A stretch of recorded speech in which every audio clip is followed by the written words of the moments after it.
Bonjour, bienvenue dans ce nouvel épisode de notre podcast consacré à l'Observatoire des marchés de l'énergie, notre 26e édition.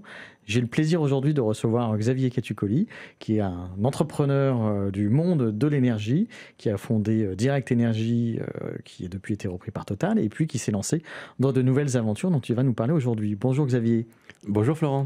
Merci de nous rejoindre. Alors, peut-être pour commencer, Xavier, vous avez eu une expérience d'entrepreneuriat avec Direct Énergie au moment de l'ouverture des marchés, et puis vous avez été très actif dans les marchés de l'électricité et du gaz. Vous l'avez revendu à Total Énergie depuis, et vous vous êtes lancé dans de nouvelles aventures avec notamment la création de Verso Énergie et puis d'Arverne dans la géothermie. Est-ce que vous pouvez nous dire, pour commencer, quelles sont les leçons que vous avez apprises d'un entrepreneur dans un secteur qui est plutôt traditionnel habituellement?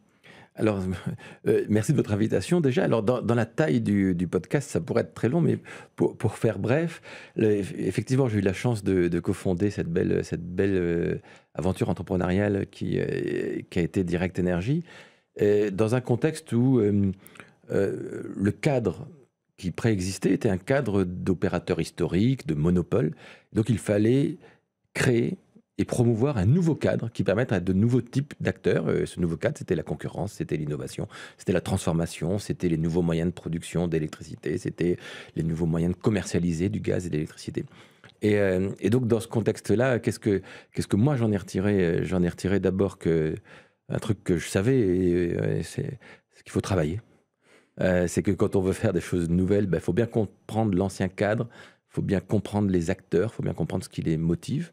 Et donc le travail est essentiel et personne ne peut s'en affranchir.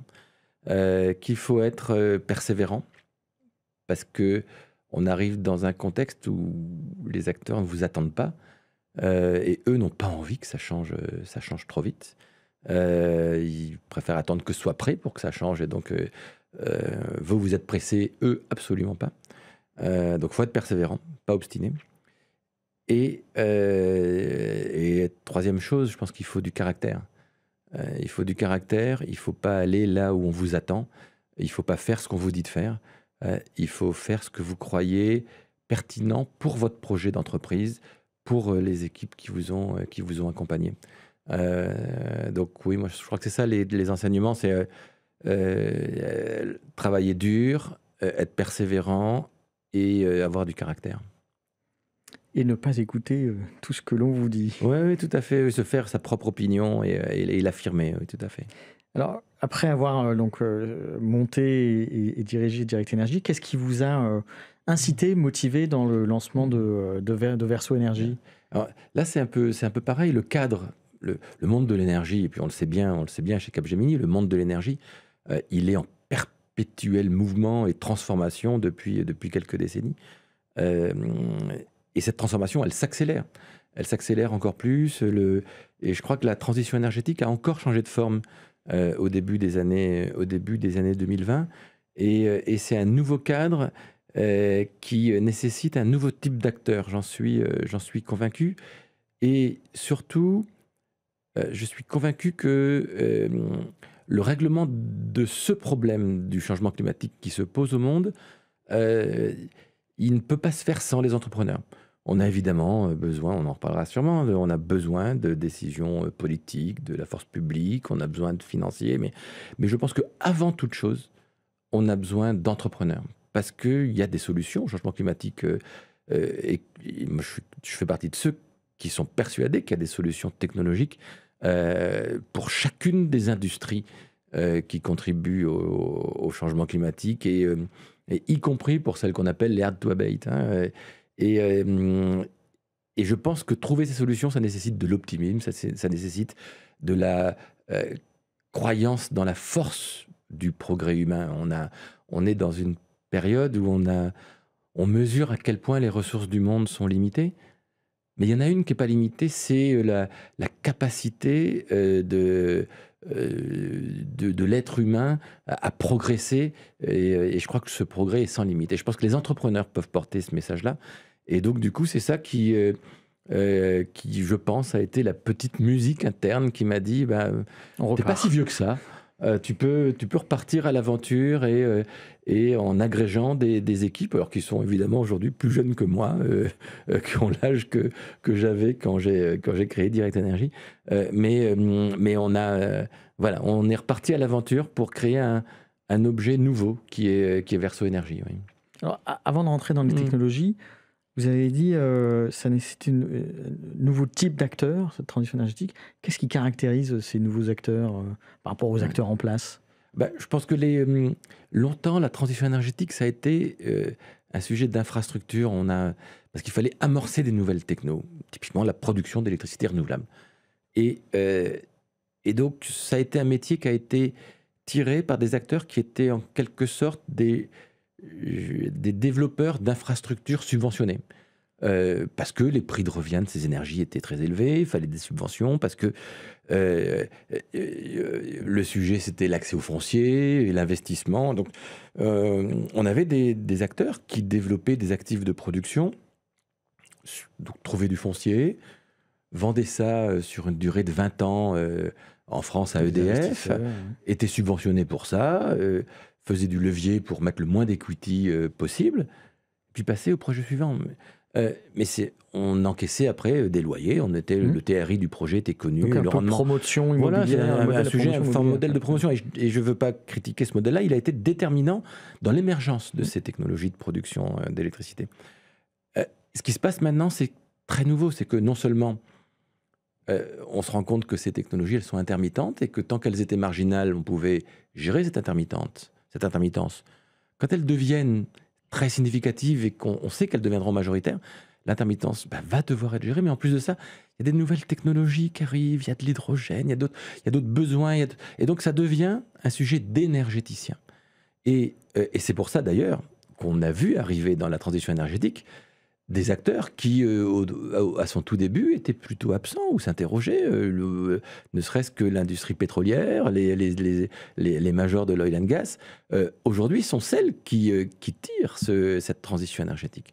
Et il se passe d'ailleurs beaucoup plus de choses qu'il y a 20 ans aux US en matière de transition énergétique aux États-Unis, au Texas. Le Texas est un extraordinaire laboratoire de la transition énergétique parce que c'est devenu un sujet d'énergéticien, parce qu'il faut vendre son énergie à des acteurs dans un système complexe, voilà, pas juste de manière isolée. Pas juste de manière isolée, pas juste avec des subventions, d'ailleurs il n'y en a plus, donc de toute façon il va falloir faire sans.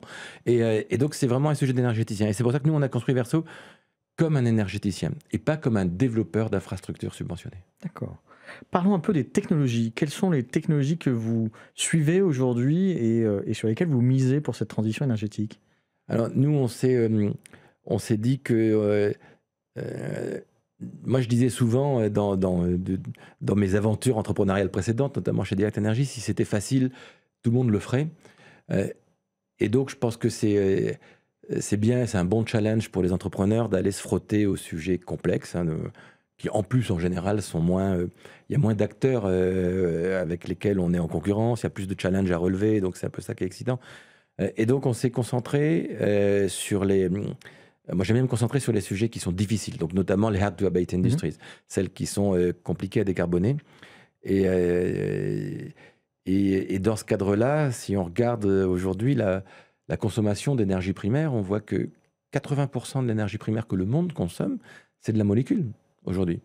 C'est du pétrole, du charbon, du gaz. Et d'ici à 2050, tout ça va être électrifié en partie, une grande majorité va être électrifiée. Une partie va être substituée par de la chaleur renouvelable, peut-être de la géothermie. Vous avez parlé d'Arverne, on fait de la géothermie. Mais à la fin, il restera des molécules. Il y a plusieurs études qui disent qu'à la fin, alors j'espère que ce sera 2050, quand on aura réussi à atteindre le net zéro, il restera entre 20 et 30% de molécules pour permettre au monde de continuer son activité, de se déplacer. Ne serait-ce que parce qu'il y a un effet flotte encore. Voilà, il y a un effet flotte. Voilà. Et ces molécules, il faut qu'elles soient décarbonées. Et donc, moi, les technos qui m'intéressent, c'est celles qui tournent autour de ces molécules. L'hydrogène vert, bien sûr, mais au-delà de ça, ce qui semble très compliqué à décarboner, ce qu'on ne va pas faire tout de suite avec un avion électrique, pas tout de suite, avion hydrogène, pas tout de suite non plus. Et donc, moi, je crois aux molécules de synthèse, aux carburants de synthèse, et au ISAF. Ouais. Donc, Verso, vous focalisez sur la production de ces carburants de synthèse, notamment par la production d'hydrogène décarboné. Exactement. Nous, on a vocation à être un énergéticien intégré. Donc, on produit notre électricité. On a plusieurs gigawatts de projets de production renouvelable en développement. Mais ces électrons, on ne va pas les vendre de manière subventionnée. On va produire de l'hydrogène vert pour les industriels ou pour nous-mêmes, pour en synthétiser avec cet hydrogène et en captant du CO2, reconstituer des chaînes carbonées, je ne vais pas être trop technique, mais du CnH2n+2 pour refaire du kérosène de synthèse. C'est-à-dire qu'au lieu d'aller chercher du kérosène et du CO2 fossile qui a passé des millions d'années dans le sous-sol, ben on va capter du CO2 et avec ce CO2, resynthétiser du carburant de synthèse pour continuer à faire voler nos avions sans émettre de CO2 nouveau.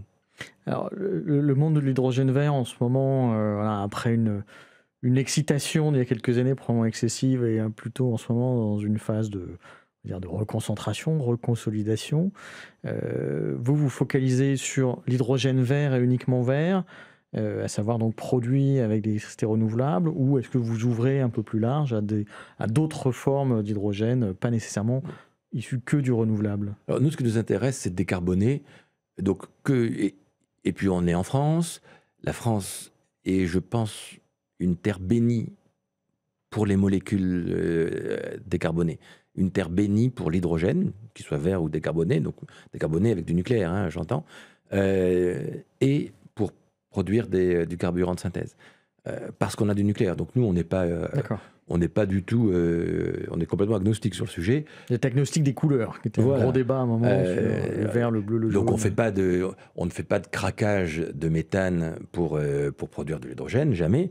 En revanche, notre hydrogène, il sera produit par électrolyse à partir d'électrons qui seront majoritairement produits par nous-mêmes et de la renouvelable, mais on fera aussi appel au réseau, et donc là, c'est l'hydrogène nucléaire.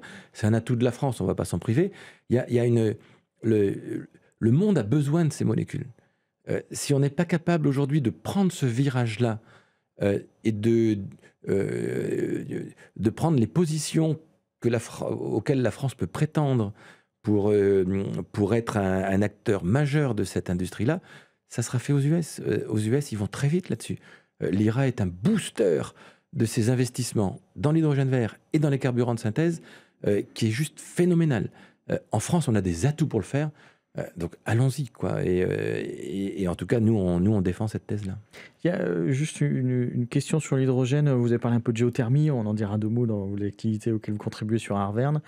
On voit aussi beaucoup se développer l'hydrogène de source géologique. C'est quelque chose que vous regardez aussi dans vos activités? Alors, pas côté Verso. Je sais qu'Arverne le regarde. Il y a de l'hydrogène dans le sous-sol. Je crois que ça, c'est un petit peu plus long terme parce que on n'a pas encore ni réussi à prouver des ressources, ni réussi à avoir une capacité à l'extraire dans des conditions industrielles. Mais oui, tout hydrogène qui sera disponible dans des conditions économiques favorables sera le bienvenu. Si on en a en France, bah, ça serait une bonne chance de la nature, si je puis dire, et ça, on serait bête de pas en profiter.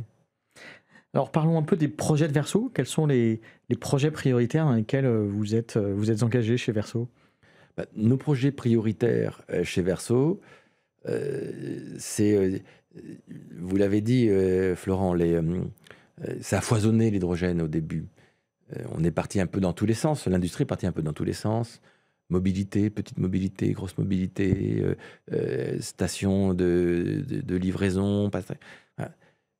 Et aujourd'hui, certains sont déçus de se dire il y a des choses qui ne marchent pas. C'est un peu la vie des nouvelles industries qui se lancent, d'essayer beaucoup de choses, et puis à la fin, à l'entonnoir, convergent vers les technos qui marchent. Nous, on pense que ce qui va marcher, c'est l'hydrogène industriel pour décarboner la métallurgie, pour décarboner les raffineries. Total Énergie a d'ailleurs fait un énorme appel d'offres, 500 000 tonnes. 500 000 tonnes d'hydrogène par an. C'est considérable pour décarboner ces raffineries. Donc nous croyons à ça et on part. Voilà, c'est un appel d'offres en cours, donc je ne sais pas ce que. Auquel vous avez répondu, donc je comprends. Voilà, on fait partie des bidders, évidemment, on fait partie des acteurs de cette industrie. Donc on croit à ça, on croit à la métallurgie. Il y en a d'autres. Il y a des métallurgistes allemandes qui font appel à ça. Et on croit beaucoup au carburant de synthèse. Et donc on a des gros projets de production de ISAF pour décarboner l'aviation. Encore une fois, la France a des choses à dire là-dessus. Et donc nous, on s'est mis très très proche d'une ressource qui est essentielle à produire des carburants de synthèse, c'est le CO2 biogénique. Pour produire du carburant de synthèse, il faut du carbone, il faut de l'hydrogène pour refaire une chaîne carbonée. Et ce CO2, il ne faut pas que ce soit du CO2 fossile, il faut que ce soit du CO2 biogénique, c'est-à-dire du CO2 qui n'a pas passé des millions d'années dans le sous-sol. Et donc, on le trouve auprès des industries qui en émettent parce qu'elles utilisent de la biomasse. Et donc, nous, on s'est rapproché de l'industrie papetière qui émet beaucoup de CO2 biogénique, puisque pour faire du papier, il faut de la chaleur. Cette chaleur, elle vient de la matière première des papetiers, qui est le bois. Et donc, on capte ce CO2 biogénique et on le combine avec de l'hydrogène. Et donc, on a quelques projets en France qui sont assez matures, qui sont en phase de concertation. Et c'est des plans d'investissement très importants. C'est plusieurs milliards que Verso va investir d'ici à 2030 pour que la France ait son mot à dire dans cette industrie. Donc les horizons de temps de vos projets, c'est plutôt deuxième partie de cette décennie et mise en production à partir de 2030 et au-delà, c'est ça? Oui, tout à fait. Verso Énergie a un peu plus de 3 ans. Les actifs qu'on construit en ce moment, c'est nos actifs de production d'électricité renouvelable, du photovoltaïque essentiellement. Et ce qui va arriver dans un second temps, c'est les actifs de production d'hydrogène vert et de carburant de synthèse. Et eux seront mis en service à partir de 2028 ou 2029, plus probablement. Alors, on l'a brièvement évoqué, vous l'avez dit, voilà, l'Europe a des atouts, la France a des atouts. L'IRA aux États-Unis, l'IRA est aussi très attractif pour les entrepreneurs. On a beaucoup parlé du rapport Draghi qui est paru au sortir de l'été 2024, avec la nécessité d'investir dans l'innovation, dans la transition énergétique, sans rentrer dans les détails de toutes les décisions politiques. Quelle est votre vision aujourd'hui en tant qu'entrepreneur dans ces industries nouvelles sur les mécanismes de soutien et les politiques de support à l'innovation qui existent en France et en Europe? Je suis pas très positif sur ces mécanismes-là, pour plusieurs raisons. D'abord, pour qu'il y ait subvention, il faut qu'il y ait de l'argent public. La période n'est pas à une abondance d'argent public pour subventionner ni les industriels, ni l'innovation. Malheureusement, je le regrette. Mais surtout, on a des pouvoirs publics, et c'est pas propre à la France, mais en France, en Europe en général, qui ont un horizon qui se réduit. On a des gouvernements qui ont parfois quelques mois d'horizon de gestion. Or, c'est des sujets, des préoccupations de temps long dont on a besoin. Et aujourd'hui, moi, je suis pas très positif sur les politiques publiques. Les entrepreneurs, les investisseurs, les financiers et les investisseurs, même ceux qu'on décrit souvent à longueur d'antenne, qui sont les fonds de pension, ont un horizon bien plus long que les politiques. Donc moi, j'appelle nos politiques à reprendre le sens de leur responsabilité. C'est que la décision publique doit être celle du temps long. Et elle doit inciter au temps long. Et malheureusement, aujourd'hui, c'est pas le cas et je le regrette. Oui. Après, du coup, ça soulève aussi la question de la compétitivité de nos entreprises, de la transition énergétique et du risque de dépendre de trop de subventions. Vous l'avez dit, dans le renouvelable, maintenant, il n'y a plus de subventions, de moins en moins. Ces industries nouvelles de décarbonation à base d'hydrogène notamment, elles sont dans des phases où elles ont encore besoin de support public, ou vous pensez qu'on peut finalement trouver un espace de jeu dans lequel on sera beaucoup moins dépendant des subventions publiques et quand même avancer? Moi, je pense que sur la production d'électricité renouvelable, on n'en a plus besoin. D'accord. On est capable de produire des électrons de manière très compétitive. Intermittence ou pas intermittence, moi, je ne suis pas du tout de ceux qui opposent le renouvelable et le nucléaire. Je pense que c'est un atout d'avoir les deux. Et Et donc, il ne faut absolument pas essayer d'antagoniser les pro-nucléaires d'un côté et les pro-renouvelables de l'autre. Moi, je suis partisan des deux et de la cohabitation des deux, mais la production renouvelable n'a plus besoin de subventions, si tant est qu'on sache se comporter en énergéticien. Si je suis un gestionnaire d'infra, j'ai besoin d'un acheteur qui me l'achète sur 20 ans et qui me garantisse mon 6 ou 7%. L'énergéticien, il n'a pas besoin de ça. L'énergéticien, il sait trouver des clients qui ont besoin d'un prix garanti sur une période assez longue, qui sera plus courte que 20 ans, mais qui le rémunérera mieux, il fera un TRI plus élevé, il financera différemment. Et donc là-dessus, plus besoin de subventions. Sans doute que sur l'hydrogène et le carburant de synthèse, il y en a besoin, mais pour amorcer pour prendre des risques, pour nous aider à prendre des risques au début, dans les phases de développement.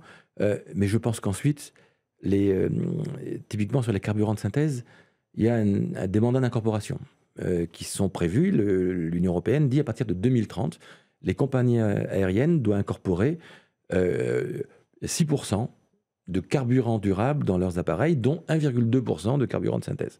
Et ces deux taux vont croissant de 2030 jusqu'à quasiment 2050, je pense. Ce mandat d'incorporation, les compagnies aériennes ne le contestent pas. Pour elles, c'est un must de se décarboner, ce n'est pas une option. Et les constructeurs aéronautiques. Les constructeurs aéronautiques non plus. Et donc, pas besoin de subventions pour ça. Les compagnies aériennes, aujourd'hui, elles viennent nous voir en nous disant, mais dites-nous quand vous serez disponible. Est-ce que vous serez là à temps pour 2030 ? À quel prix sortirez-vous votre... Ce qui reste le gros débat, les écarts de prix. Voilà, ce qui reste le gros débat. Mais qu'on paye, c'est beaucoup plus cher un carburant de synthèse. C'est entre 4 et 6 fois plus cher que du jet fuel habituel. Mais qui peut dire aujourd'hui, est-ce que dans cette maison où on a des cerveaux qui savent faire des calculs, qui peut dire quel sera le prix de la tonne de carbone dans 5 ans ? On n'en sait rien. Et d'autant plus que les mandats d'incorporation sont progressifs. Et donc, le 3%, 5%, 10% sur l'ensemble du prix d'un billet d'avion, ça reste encore limité. Quand on sera à 100%, ça pèse beaucoup moins que ce que le projet de loi de finances prévoit de taxer les billets d'avion au départ de France à partir de l'année prochaine. Donc du coup, non, y a pas. Je pense que le sujet des subventions doit pas être un frein à l'engagement des entrepreneurs dans le combat contre le changement climatique. Le vrai facteur différenciant, c'est la capacité à innover, la capacité à exécuter vite. Et donc, voilà, donc nous, on compte là-dessus. Quel conseil vous donneriez à un jeune entrepreneur, ou moins jeune d'ailleurs, qui veut se lancer dans cette transition énergétique ? Déjà, alors, ne pas toujours compter que sur le soutien public, parce qu'il y en a moins. Et le conseil que je lui donnerais, c'est le même que ce que m'a appris ma première aventure entrepreneuriale. Faire son propre chemin, avoir du caractère pour tracer sa route, croire en ses convictions. C'est pas parce que d'éminents industriels, Total Energy, EDF ou d'autres pensent, c'est pas parce qu'ils disent ce n'est pas la bonne direction qu'il ne faut pas l'emprunter si sa propre conviction, si ses propres analyses lui font dire le contraire. Donc tracer sa route, ne pas compter sur les autres et n'avoir peur de rien. N'avoir peur de rien, ne pas compter sur le soutien public uniquement et croire en ses convictions pour tracer sa route. Merci Xavier pour cet échange. Merci à toutes et à tous de nous avoir écoutés et à très bientôt. Merci Florent, à bientôt.